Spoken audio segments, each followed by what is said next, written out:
Hello aspirants, स्वागत है आप सबका Murari Lal GS research centre पे। तो आज का हमारा टॉपिक है synonym and antonym and this is set number 10। अगर आप किसी भी कॉम्पिटिटिव एग्जाम्स की तैयारी कर रहे हो एंड इंग्लिश आपके सिलेबस के पोर्शन का हिस्सा है तो आपको बहुत अच्छे से पता है सिनोनिम एंड एंटोनिम क्या रोल प्ले करती है। और सिनोनिम और एंटोनिम को याद रखना भी मुश्किल हो जाता है, तो हम लोग प्रैक्टिस कर रहे हैं अभी से सिनोनिम एंड एंटोनिम की। अगर आप एसएससी एस्पिरेंट्स हो तो आपको बहुत अच्छे से पता है कि हर साल एसएससी एग्जाम्स में सिनोनिम एंड एंटोनिम से क्वेश्चन पूछे जाते हैं। तो already we have uploaded set number 1 to 9, आप जाके चेक करिए, डिस्क्रिप्शन बॉक्स में दिया होगा।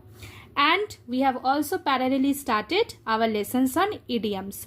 Go and check it out. So let us not waste our time and start practice synonyms and antonyms with examples. Abrogate. Abrogate is the first word today. Abrogate का क्या मतलब है? जब आप किसी चीज को end करते हैं, ठीक है? Putting an end to something by formal means. याद रखिए, formal way पे जब आप किसी चीज को एंड करते हैं, खत्म करते हैं, तो उसे हम लोग एब्रोगेट करना कहते हैं, ठीक है? या फिर आप किसी चीज को अवॉइड कर रहे हैं, ठीक है? आपने देखा होगा इवेड एक वर्ड मैंने आपको ऑलरेडी करा के रखे हैं पिछले लेसन्स में, जाके चेक करिए। इवेड का मतलब भागना, मतलब किसी काम से भागना। मान के चलो आपको एक रिस्पॉन्सिबिलिटी दिया गया, उससे आप भाग रहे हो, उसको आप अवॉइड कर रहे हो, तो वो भी एब्रोगेट होता है, ठीक है? लेकिन एब्रोगेट का बहुत इंपॉर्टेंट मतलब यही बनता है कि when you are putting an end to something by formal means, ठीक है? अब चलिए जल्दी से देख लेते हैं इसके सिनोनिम्स। सिनोनिम्स मतलब सिमिलर वर्ड्स, ठीक है? एब्रोगेट के सिमिलर वर्ड्स। मान के चलिए कि काफी सारे लॉज हमारे नेशन में हैं। अब कुछ लॉज यहाँ पे आउटडेटेड हो गए हैं, तो जो हमारे लेजिस्लेटर्स हैं उन्होंने सोचा, मतलब गवर्नमेंट ने सोचा कि कुछ लॉज को एब्रोगेट कर देते हैं, ठीक है? मतलब रिपील कर देते हैं, बंद कर देते हैं। So the government has abrogated many laws that are outdated. ये एक एग्जाम्पल दिया गया ताकि आप चीजों को याद रख पाओ, ठीक है? तो एब्रोगेट का मतलब पुटिंग एन एंड, मतलब रिपील, ठीक है? क्या मतलब बना? रिपील। अब जब हम लोगों ने रिपील का मतलब समझ लिया, एब्रोगेट का सिनोनिम होता है, तब इसका एंटोनिम को भी हम लोग देख लेते हैं, ठीक है? बहुत अच्छे से। एंटोनिम इसका रिपील का क्या होगा? देखो, रिपील मतलब पुटिंग एन एंड, तो इसको कर देते हैं कंटिन्यू, ठीक है? क्लियर, समझ में आया? एबोलिश कर देते हैं। अच्छा, एबोलिश मतलब भी putting an end to something in a formal way, तो आप फॉर्मल वे में इनैक्ट कर दो, मतलब पास कर दो किसी चीज को, तो वो बन जाएगा एब्रोगेट का ऑपोजिट, इनैक्ट। और एबोलिश का भी ऑपोजिट देखो बन रहा है इनैक्ट, ओके? किसी चीज को इनवैलिडेट करना, ठीक है? अब इनवैलिडेट को अगर हम लोग वैलिडेट कर देते हैं, ठीक है, तो वो बन जाती है antonym to the word invalidate, ठीक है?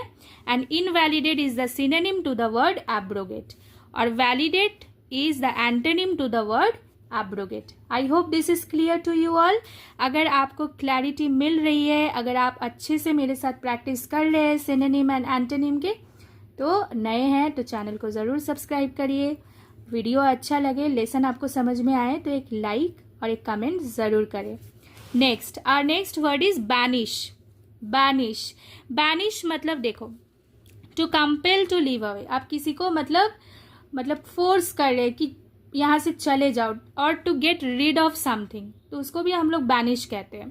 अच्छा, किसी को एक्सपेल कर देते हो आप एक अथॉरिटेटिव एक्शन के द्वारा, ठीक है, तो उसको भी हम लोग बैनिश कर देना बोलते हैं, ठीक है? तो बैनिश का फिर सिनोनिम मतलब सिमिलर वर्ड क्या बन रहा है? एक्सपेल, एग्जाइल एंड रेलीगेट, ठीक है? याद रहेगा ना आप सबको? एक्सपेल मतलब टू ड्राइव आउट, ठीक है, एक्सपेल का मतलब। और एग्जाइल मतलब एक्सपल्शन होता है। रेलीगेट होता है वर्ब फॉर्म ऑफ बैनिश, ठीक है? तो चलिए इनका एंटोनिम्स देख लेते हैं, इनका भी एंटोनिम देख लेते हैं, एंड ऑल टुगेदर ये सारा एंटोनिम बनेगा बैनिश का, ठीक है? आपको समझ में आ रहा है ना? तो देखो, एक्सपेल का क्या होगा? एक्सेप्ट, ठीक है? एग्जाइल चले जाना, लौटना, रिटर्न, ठीक है। रेलीगेट, एडमिट करना। ओके, समझ में आ रहा है आपको? देखो, आप ना ही सिर्फ बैनिश के सिनोनिम और एंटोनिम को समझ पा रहे हो इस लेसन के द्वारा, बल्कि आप इन दिए गए वर्ड्स के भी एंटोनिम्स को सीख रहे हैं। तो इसी तरीके से इसको बनाया गया ताकि आपको एक ही लेसन के द्वारा बहुत कुछ जानने को मिले, वो भी समय को ना ज़ाया करते हुए। देखो, time is very precious, we believe Murari Lal GS centre यही कोशिश कर रही है कि आपको समय बचाते हुए जितना हम लोग मदद कर पाए, ठीक है ना। चलो, our next word is collate, meaning collect and arrange things in order. अब इसका मतलब क्या है? मान के चलो बहुत सारी चीज़ें बिखरे हुए हैं, पड़े हुए हैं, आप उसको कलेक्ट करके एक साथ उसको अरेंज कर दे रहे हो ऑर्डरली, ठीक है। तो कंपाइल करना भी होता है कोलाट, अरेंज करना भी होता है कोलाट, एंड ऑर्गेनाइज भी कोलाट होता है, ठीक है। अब कंपाइल का फिर एंटोनिम और कोलाट का एंटोनिम क्या बनेगा, ठीक है। अगर कंपाइल करना एक साथ जोड़ना होता है तो एंटोनिम क्या हो जाएगा? अलग कर देना, सेवर, ठीक है, सेवर। क्लियर? अब सेवर के साथ ई मत डाल देना, तब वो सीवियर हो जाएगा। वो भी मैंने वर्ड करा के रखा है, आप जाके चेक करो।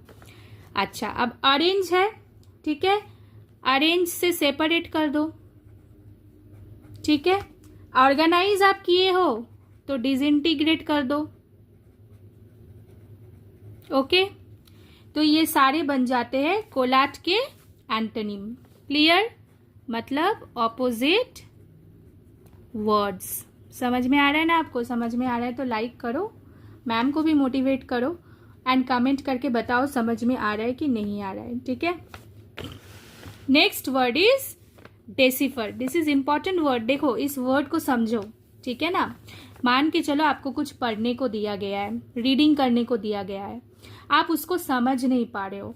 तो जब आप सक्सेसफुली उस चीज़ को समझ जाते हो ना, जो एकदम अनक्लियर था आपके लिए, जब वो अनक्लियर मैटर आपके सामने पूरा अंडरस्टैंडिंग में आ जाती है, मतलब पूरा क्लैरिटी आपको मिल जाता है, तब आप कर लेते हो डेसिफर। समझ में आ रहा है आपको? अब देखो, यहाँ पे एक वर्ड है डिकोड, मतलब मान के चलो कोडिंग लैंग्वेज में कुछ दिया हुआ है, आप उसको समझ गए तो डिकोड हो गया, आपने डिकोड कर लिया, डिक्रिप्ट कर लिया, ठीक है। देखो, एक एग्जाम्पल दिया हुआ है, she deciphered the coded language, ठीक है। She deciphered the coded language, मतलब लैंग्वेज कोडेड था, अब उसको उसने डेसिफर कर लिया, डिकोड कर लिया। क्लियर? समझ में आया? अब इसका एंटोनिम क्या हो सकता है? देखो, डेकोड है तो कोड हो जाएगा, ठीक है। डिक्रिप्ट है, ठीक है, तो एनक्रिप्ट हो जाएगा। ओके, क्लियर हुआ आपको? क्लियर ना? कमेंट पे क्लियर लिखो।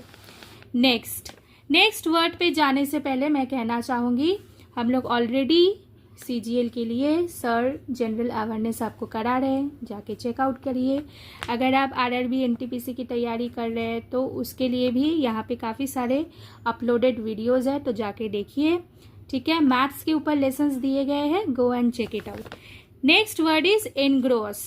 इनग्रॉस का क्या मतलब है? जब आप डूब जाते हो, मतलब मान के चलो आपको एक टॉपिक दिया गया, ठीक है, अब आपका ध्यान सिर्फ इसी टॉपिक पे है, आप डूब गए हैं, ठीक है। मैं यही चाहती हूँ आपसे, जब आप ये सिनोनिम एंड एंटोनिम की पढ़ाई करो, देखो ऑलरेडी इतना कम समय में कराया जा रहा है, तो आप एकदम उसी पे एनग्रॉस्ड हो जाओ। जब आप सिनोनिम एंटोनिम करो तब आप ना ही किसी और टॉपिक के बारे में सोचो, बस इतना करो। जब आप मैथ्स करो तो सिर्फ मैथ्स के बारे में सोचो, ठीक है ना। सो एनग्रॉस्ड इन समथिंग, तो उसे हम लोग क्या कहते हैं बताइए? उसे हम लोग कहते हैं you are so interested in something, so that is called engrossed. अब फोकस है, जब आप बहुत फोकस देते हो, फोकस का फिर ऑपोजिट क्या हो जाएगा? अनफोकस कर देते हैं, ठीक है। चलो, अनफोकस, ओके, अनफोकस। फिर और एक दे देती हूं मैं, इमर्स, डूब जाना। इमर्स मतलब डूब जाना। तो अगर आपका ध्यान भटक रहा है तो वो हो जाएगा डिस्ट्रैक्ट, मतलब पूरा ऑपोजिट बन रहा है। देखो, अनफोकस, डिस्ट्रैक्ट, ये सारे ऑपोजिट बन गए एनग्रॉस के, ठीक है। अच्छा, आप जब एनग्रॉस्ड हो मतलब कि आपका माइंड एंगेज्ड है, तो जब आप एनग्रॉस्ड नहीं हो तब आपका माइंड एंगेज्ड नहीं है, तो वो बन जाएगा इनअटेंटिव। क्लियर? Absolutely clear. देखो एक एग्जाम्पल के साथ समझाती हूँ। He is engrossed deeply into the topic of research. अब ये कर रहे एक रिसर्च, अब रिसर्च का एक टॉपिक होगा, अब इस टॉपिक पे ये बंदा डूब गया, मतलब he is engrossed deeply into the topic. ठीक है, अब इसको देखो बदल देते हैं सिनोनिम के साथ। ही इज इमर्स्ड, इमर्स है, इसको इमर्स्ड कर दो। He is immersed deeply into the topic of research. समझ में आ रहा है? He is engaged deeply into the topic of research. He is focused deeply into the topic of research. समझ में आया आपको? क्या समझाने की कोशिश कर रही हूँ? काफी बार आप देखे होंगे ऐसे वर्ड्स दे दिए जाते हैं, फिर इसको ब्रैकेट में रख के आपको बोल दिया जाता है कि replace this word with synonym. ठीक है, इसी वर्ड का सिनोनिम से आप रिप्लेस कर दो, इसीलिए मैंने एग्जाम्पल को ऐसे आपको समझाया। Next, our next word is flair. Flair, उच्चारण को सुनिए ताकि आपको करेक्ट इनकरेक्ट वर्ड दे तो आपसे गलती ना हो। ठीक है, देखो फ्लेयर का मतलब है जब आपके पास एक स्पेसिफिक टैलेंट हो, स्किल हो to make use of something, तो उसे हम लोग फ्लेयर कहते हैं। एग्जाम्पल के साथ देख लेते हैं। She has a flare for dancing. ठीक है, अब इसके पास एक टैलेंट है फॉर डांसिंग। ठीक है, अब फ्लेयर का देखो सिनोनिम हम लोग देख लेते हैं। एक होगा टैलेंट और एक है इनकेपेसिटी। ठीक है, ये इनकेपेसिटी बन रहा है फ्लेयर का ऑपोजिट। ठीक है, और यहां से टैलेंट का ऑपोजिट। क्लियर? स्किल है आपके पास, स्किल नहीं है तो इनेप्टनेस। इनेप्टनेस, इनेप्ट का मतलब भी मैंने ऑलरेडी करा के रखा है, जाके देखिए। ठीक है, एप्टीट्यूड सब करा दिया है, जितना जितना करा सकते इंपॉर्टेंट वर्ड्स आगे भी कराते रहेंगे, चालू रहेगा सिनोनिम एंटोनिम का लेसन। Aptitude, dislike. ठीक है, हो गया। चलो अब our last word is greet. Okay, greet. Greet मतलब देखो आपके घर में एक फंक्शन है, मान के चलो आपके घर में एक फंक्शन है। ठीक है, एक इवेंट है, आपने 100-150 लोगों को बुलाया है फॉर एग्जाम्पल। ठीक है, अब आप सबको क्या करेंगे? आप क्या है? आप होस्ट है। आप गेस्ट को क्या करेंगे? वेलकम करेंगे। उसे कहते हैं हम लोग ग्रीट करना। ठीक है, पहले एग्जाम्पल देखो। The host of the party greeted everyone with a smile. तो जब हम लोग ग्रीट करते हैं ना, तब हम लोग वी यूज स्पोकन वर्ड्स। ठीक है, जेस्चर तो देते ही है लेकिन स्पोकन वर्ड्स भी करते हैं। ठीक है, जैसे आप हंस के बोले हो, I welcome you to the party, I am so happy that you have accepted our invitation, you have come to the event, आप बोलते हो ना, तो ग्रीट ऐसे हम लोग करते हैं। ठीक है, तो देखो वेलकम का फिर एंटोनिम मतलब ऑपोजिट क्या हो जाएगा? वेलकम का ऑपोजिट हो जाएगा इग्नोर। भाई आपने बुलाया, आप उसको एकदम बिना देखे भाग जा रहे हो तो उसको बुरा लगेगा ना। आप अपने गेस्ट को ऐसे डिसरेस्पेक्ट नहीं कर सकते। ठीक है, आपको बहुत रिस्पेक्ट देना पड़ता है। अतिथि देवो भव हम लोग बोलते हैं ना। अच्छा चलो, अब एक्नॉलेज, एक्नॉलेज को फिर कर दो अवॉइड। ठीक है, तो ये सारे बन गए इग्नोर, अवॉइड, ग्रीट के ऑपोजिट टर्म्स। वेलकम के ऑपोजिट टर्म्स इग्नोर, एक्नॉलेज के ऑपोजिट टर्म्स अवॉइड। तो with this we have come to the end of this lesson and practice set number 10। I hope आपको क्लैरिटी मिली हो, आपने खूब सारे वर्ड्स को आज सीखा है सिनोनिम एंड एंटोनिम के, और मेन वर्ड्स को भी सीख लिया है। ठीक है, अगर आपको समझ में आया एक लाइक बनता है, और अगर आप चैनल पे नए हैं तो Murari Lal GS research centre को ज़रूर सब्सक्राइब करिए। आप हमारे साथ हैं, हम आपका साथ दे रहे हैं, आगे भी देते रहेंगे। Take care, stay fit, stay fine, stay positive. Thank you.